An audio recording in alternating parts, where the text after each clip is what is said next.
Hello, today we are going to discuss about the acceleration.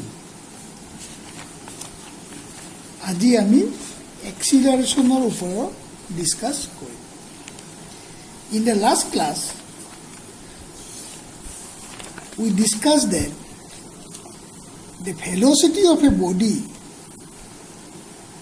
may change under three different situations.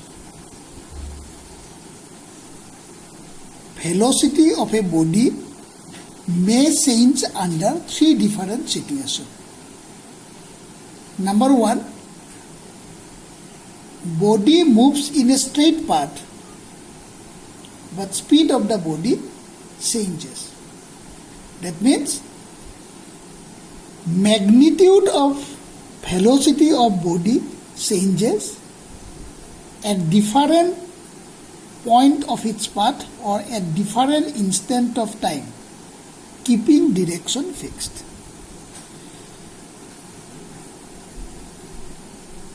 মই আকৌ এবাৰ repeat কৰিছোঁ, the magnitude of velocity or speed of the moving body changes at different instant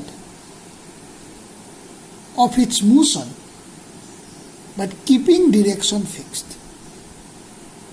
Then also velocity of the body changes. Number two, body moves with uniform velocity. That means it covers equal displacement in equal interval of time. That means magnitude of velocity remains constant. Magnitude of velocity remains constant, but direction of motion changes at every point of its path. As for example, circular motion. So in circular motion, direction of motion changes, but magnitude of velocity remains constant. Then also velocity changes. And number three, both the magnitude of velocity and direction of motion changes. Both the magnitude of velocity and direction of motion changes. So under these three situations, velocity of a body may change. Under these three situations, velocity of the body may change. Now what is acceleration? Acceleration is the change in velocity divided by change in time. Acceleration means it is the change in velocity divided by the time taken to change that velocity, or it is the ratio of change in velocity to the required time for that change.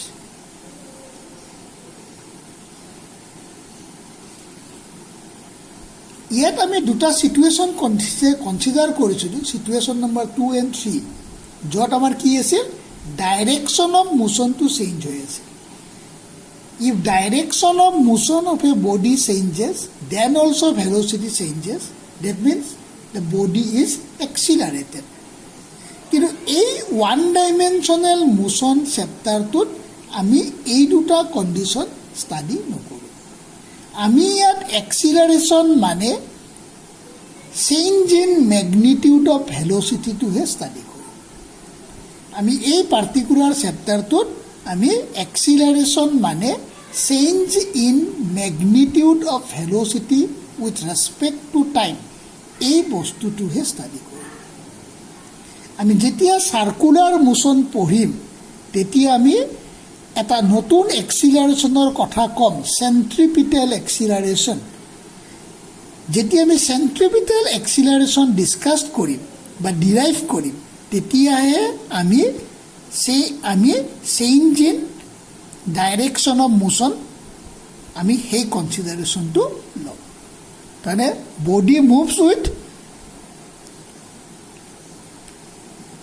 constant velocity, মানে magnitude of velocity remains constant but direction of motion changes. এই সিচুৱেশ্যনটো আমি study কৰিম circular মোশ্যনত, আৰু তেতিয়া আমি এটা নতুন এক্সিলাৰেশ্যন define কৰিম, চেণ্ট্ৰিপিটেল এক্সিলাৰেশ্যন. একচুৱেলি চেণ্ট্ৰিপিটেল এক্সিলাৰেশ্যনটো তোমালোকৰ ডাইৰেকশ্যন অফ মোশ্যন চেঞ্জ হোৱাটোৰ লগত জড়িত হৈ থাকে। আমি ইয়াত যিটো এক্সিলাৰেশ্যন পঢ়িম সেই এক্সিলাৰেশ্যনটো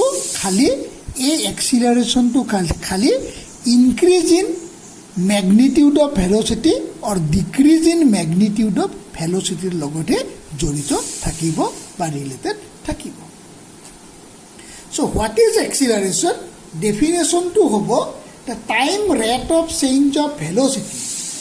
the time rate of change of velocity of a moving body is called acceleration.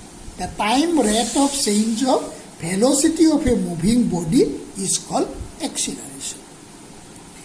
If velocity of the body changes in equal amount, that means if magnitude of velocity of the body changes in equal amount, in equal interval of time, that acceleration is called uniform acceleration.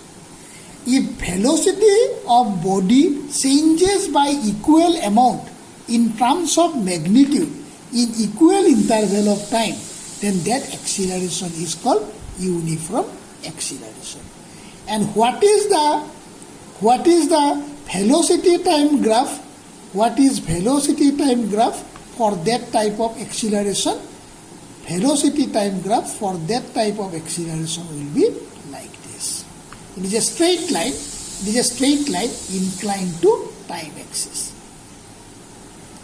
Or it may be like this also, or it may be like this also.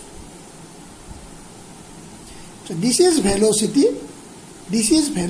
and this is the time. In this graph, time increases, magnitude of velocity increases. In this graph, time increases, magnitude of velocity decreases. এই গ্ৰাফটো আমি ক'ত পাম জানানে? এই গ্ৰাফটো আমি কোনটো সিচুৱেশ্যনত পাম জানানে? When a body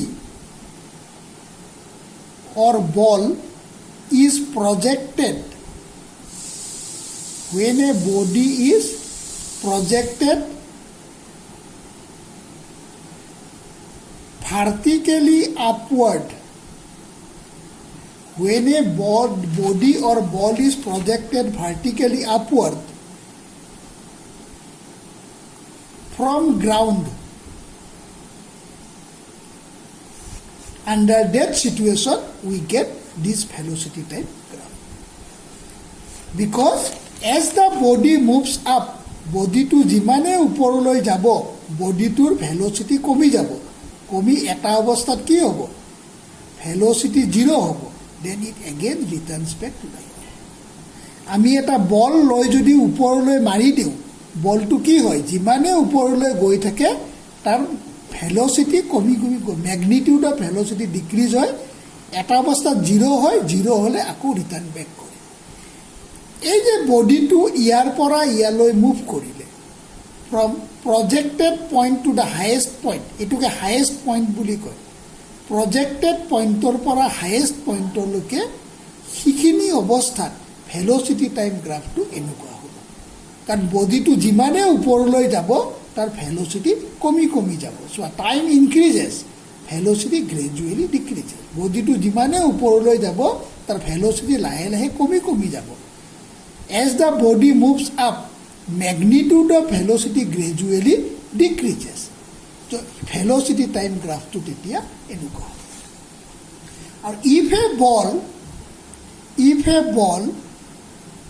is dropped, from certain height, মই এটা যদি বল ওখ জগাৰ পৰা পেলাই দিওঁ, এটা বল যদি মই ওখ জাগাৰ পৰা পেলাই দিওঁ, বলটো যিমানে তললৈ গৈ থাকিব, if I dropped a ball from certain height, কিন্তু মই ড্ৰপ কৰিলে ইনিচিয়েল ভেল'চিটি 0 হ'ব। মই যদি ড্ৰপ কৰোঁ ইনিচিয়েল ভেল'চিটি 0 হ'ব, তেতিয়া ভেল'চিটি টাইম গ্ৰাফটো এনেকুৱা হ'ব।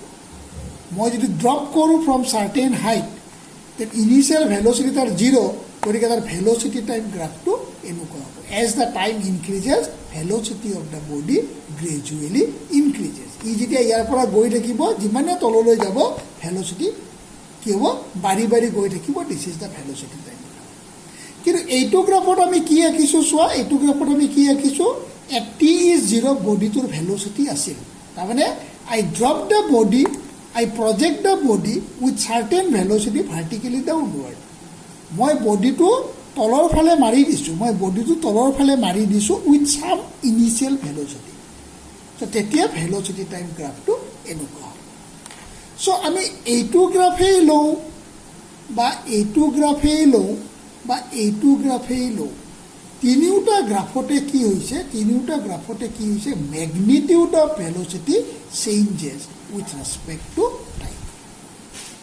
ইয়াত মেগনিটিউড অফ ভেল'চিটি ইনক্ৰিজ হৈছে টাইমৰ লগত ইয়াতো মেগনিটিউড অফ ভেল'চিটি ইনক্ৰিজ হৈছে খালি ইয়াত কি আছিল body is projected downward with certain initial velocity here body is simply dropped from certain height in vertically downward direction আৰু এইটো গ্ৰাফত কি হৈছে velocity of the body gradually decreases with respect to time as the time increases velocity of the body decreases এনেকুৱা ধৰণৰ graph আমি ক'ত পাওঁ যদি এটা বল আমি ওপৰলৈ মাৰি দিওঁ বলটো যিমানেই ওপৰলৈ গৈ থাকে তাৰ স্পীডটো কমি কমি গৈ থাকে এটা অৱস্থাত তাৰ স্পীড 0 হৈ যায় okay that means what is acceleration acceleration is change in velocity divided by change in time.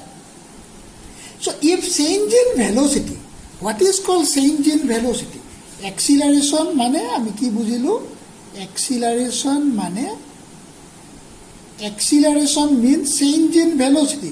Change in velocity means delta v by delta t. What is delta v?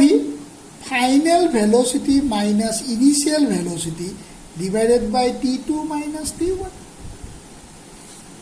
If final velocity is more than initial velocity, তেতিয়া মোৰ কি হ'ব এক্সিলাৰেশ্যনটো কি হ'ব positive হ'ব এটোকে positive এক্সিলাৰেশ্যন বুলি কয় আৰু if final velocity less than initial velocity এক্সিলাৰেশ্যনটো কি হ'ব নিগেটিভ হ'ব This type of negative acceleration is called retardation. R-E-T-A-R-D-A-T-I-O-N. It is retardation. Acceleration means change in velocity by time interval. What is change in velocity? Final velocity minus initial velocity. If final velocity greater than initial velocity, acceleration is positive. Or if final velocity is less than initial velocity, acceleration is negative. This negative acceleration is also called retardation.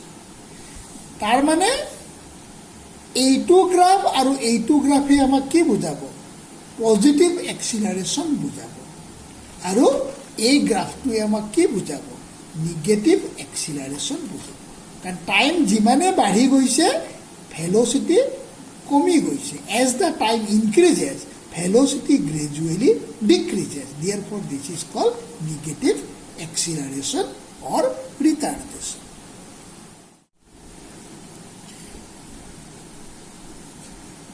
আমি অলপ আগতে discuss কৰিছিলোঁ যে if velocity of a body increases with respect to time, the velocity time graph will be like this.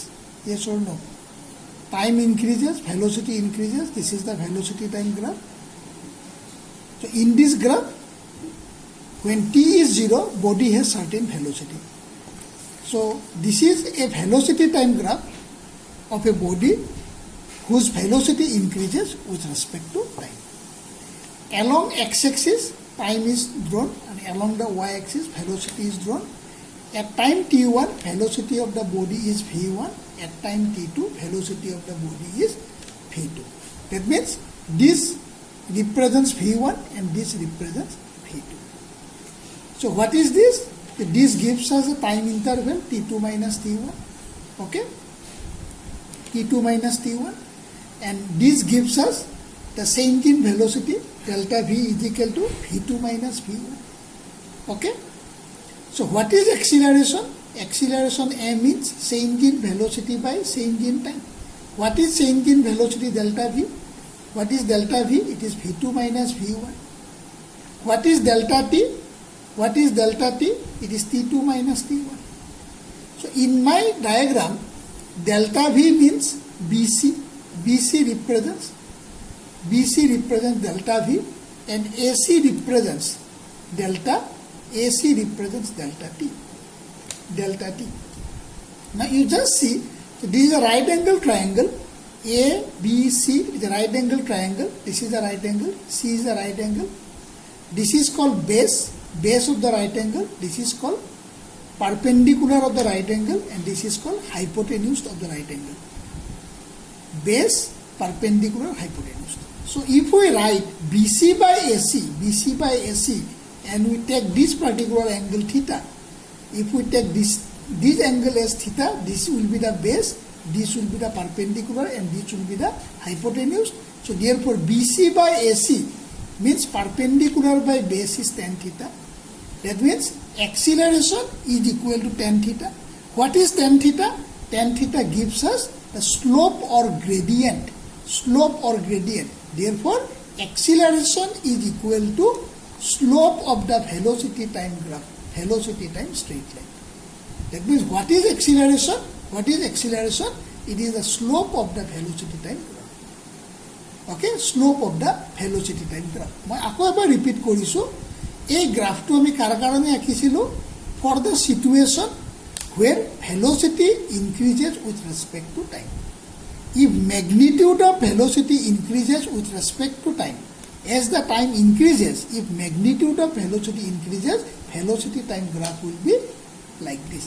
AB represents the velocity time graph for a situation where magnitude of velocity increases when time increases.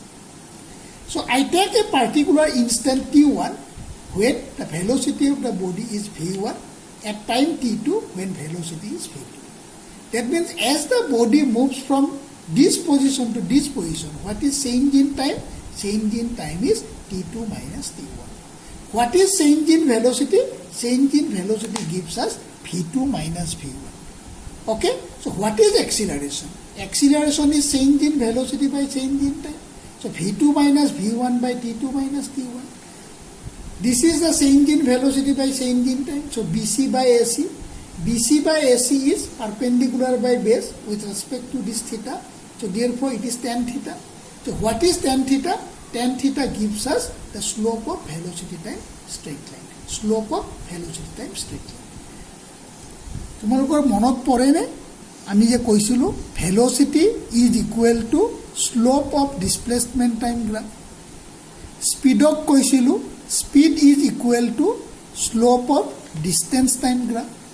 So সেইকাৰণে আমি এক্সিলাৰেশ্যনক কি ক'ব পাৰিম? Slope of velocity time graph.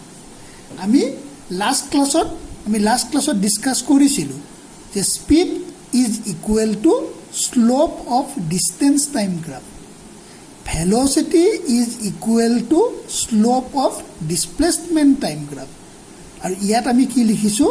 এক্সিলাৰেশ্যন is equal to slope of velocity time. আমি আৰু এটা পঢ়িছিলোঁ, তোমালোকৰ মনত আছেনে? Area under speed time graph gives the distance travelled by the body. Area under speed time graph gives distance travelled by the body. ভেলোচিটিত লিখিছিলোঁ area under velocity time graph gives the displacement of the body. Area under velocity time graph gives the displacement of the body. Area under velocity time graph gives the displacement of the body.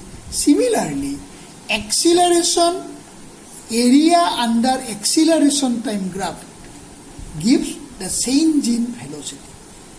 ইফালে চোৱা মই এক্সিলাৰেশ্যন আঁকিছোঁ, ইফালে time আঁকিছোঁ. এই গ্ৰাফটো মই constant এক্সিলাৰেশ্যনৰ কাৰণে আঁকিছোঁ বা ইউনিফৰ্ম এক্সিলাৰেশ্যনত আঁকিছোঁ. If the body moves with constant acceleration time graph will be a straight line parallel to time axis. So at time t1 acceleration is a, at time t2 acceleration is a. So what is area under this acceleration time graph? The area under this acceleration time graph represents a rectangle, or you may say square. If it is rectangle, what is the length of the rectangle? According to my figure, t2 minus t1. t2 minus t1. What is the breadth? Breadth gives you the acceleration. যদি body এটাই constant এক্সিলারেশনত move কৰে, acceleration time গ্রাফটো straight line হয় parallel to time axis. At time t1 acceleration is a, at time t2 acceleration is a. গতিকে area under এক্সিলাৰেশন time গ্ৰাফটোৱে আমাক কি দিব? Change in velocity দিব. মই এতিয়া প্ৰুফ কৰি দেখুৱাম. Yes, it gives the change in velocity. এইটো দেখাত আমাৰ কি হৈছে? ৰেক্টেংগুল হৈছে. What is area of rectangle? Length into breadth. What is length? t2 minus t1. What is breadth? Breadthটোৱে মোক কি দিব? এক্সিলাৰেশ্যন দিব. এক্সিলাৰেশ্যন দিব. সেইকাৰণে আমি কি লিখিছোঁ? Area under acceleration time graph is equal to a minus 0 into t minus 0. Okay? So this is a, this is a, this is 0. This is t2 minus t1, or I can say t minus 0. t2 minus t1 or t minus 0, as C is said. That means, what is t? T is nothing but t2 minus t1. Okay. So what is length? Length is t minus 0. What is breadth? A minus 0. This is a. This is a minus 0. So this is at. At means change in velocity. Therefore, area under velocity time graph. Therefore, area under velocity time graph gives us. Therefore, area under velocity time graph. Area under velocity time graph. Sorry, area under velocity time graph gives displacement. Similarly, area under acceleration time graph gives us change in velocity. আমি last ক্লাছত পঢ়িছিলোঁ area under velocity time graph gives displacement, আৰু ইয়াত area under acceleration time graph gives change in velocity. So' আমি যদি আকৌ এবাৰ repeat কৰোঁ, আমি পঢ়িছিলোঁ slope of distance time graph gives speed, area under speed time graph gives distance traveled by the body. Slope of displacement time graph gives velocity. Area under velocity time graph gives us displacement. The slope of velocity time graph gives acceleration, and area under acceleration time graph gives change in velocity. এতিয়া আমি discuss কৰিম instantaneous এক্সিলাৰেশ্যন. তোমালোকৰতো already মনত পৰিছে instantaneous আমি কি পঢ়িছিলোঁ? Velocity পঢ়িছিলোঁ, ইনষ্টেণ্টেনিয়াছ স্পীড পঢ়িছিলোঁ. ইনষ্টেণ্টেনিয়াছ স্পীডটো মেথমেটিকেলি কি আছিল? Limit delta v by delta t when delta t tends to 0, হয়নে? এইটো আছিল a i is equal to limit delta v by delta t when delta t tends to 0, হয়নে? So what is instantaneous acceleration? And that is equal to dv by dt. That is equal to dv by dt. Ai is equal to limit delta v by delta t when delta t tends to 0. So ai is equal to, so delta v by delta t tends to 0 means dv by dt. So what is instantaneous acceleration? The acceleration of a body at a particular instant is called instantaneous acceleration, or it is the limiting value of average acceleration when the time interval is taken, when the time interval tends to 0. তাৰমানে যেতিয়া time ইণ্টাৰভেলটো বহুত সৰু হ'ব, কিমান সৰু হ'ব? Tense to 0. Tense to 0 মানে 10⁻⁻15 second, 10⁻⁻18 second, সেনেকুৱা টাইম ইণ্টাৰভেলত আমি যিটো এক্সিলাৰেশ্যন মেজাৰ কৰিম, সেই এক্সিলাৰেশ্যনটোকে আমাক কি বুলি কয়? ইনষ্টেণ্টেনিয়াছ এক্সিলাৰেশ্যন বুলি কয়. acceleration of a body at a particular instant is called instantaneous acceleration. It is the limiting value of average acceleration when time interval tends to 0. আমি পঢ়িছিলোঁ স্পীডৰ ভেলচিটিত পঢ়িছিলোঁ if instantaneous velocity is constant at every instant of motion, velocity of the body is uniform velocity. Instantaneous velocity remains constant at different instant, then velocity is called uniform velocity. So ইয়াতো আমি লিখিব পাৰিম if instantaneous acceleration is constant at different instant of its path, acceleration of the body is uniform acceleration. তারপরে for uniform acceleration, instantaneous acceleration should remain constant at different point of its path. Okay, আজি আমি ইয়াতে ৰাখিছোঁ. Next ক্লাছত আমি equation of motion in 1D আমি derive কৰিম. তোমালোকৰ হয়তো মনত আছে ইকুৱেশ্যন অফ মোশ্যন তোমালোকে এইবিলাক ডিটাৰমিন কৰিছিলা. V is equal to u plus a t, s is equal to u t plus half a t square, হয়নে? হাফ এ টি স্কুৱেৰ এনেকুৱা এটা কৰিছিলা. V square is equal to u square plus twice a s. এইটো class 9ত তোমালোকে derive কৰিছা. এইকেইটা equation আমি আৰু ডিৰাইভ কৰিম.